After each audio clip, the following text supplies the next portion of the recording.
আমার আপা আইছে, আমার এই আপারে আমি সবসময় মানে সবসময় আমি যে যাই করি ভালো কিছু করলে আমার আপা থাকে আমার পাশে সবসময়। আর আলহামদুলিল্লাহ আসলে এটা কথা কই, আপা আমারে এই ব্যবসা শুরুর থেকে 21 সালের থেকে আমি যখন ভাইরাল হই ওই সময় তো এরা আমাদের সাপোর্ট করছে, এখনো আমাদের সাপোর্ট করে।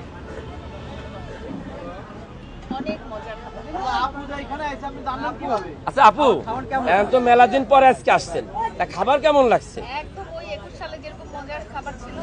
সেরমই আছে না? আচ্ছা বাম্বু চিকেনটা কেমন হয়েছে? বাম্বু চিকেনটা 10-এ কত দিবেন? এমনকি পাহাড়ি কি পাহাড়ি মুরগি যে এক মুরগি কি ঠিক আছে? পাহাড়ি না, এটা দেশি মুরগি, তুমি চেক করো নাকি? না খাইছে তো আপু, খাইয়েই বলছে ঠিক আছে, পাহাড়ি টেস্ট ঠিক আছে, অরিজিনাল পাহাড়ি।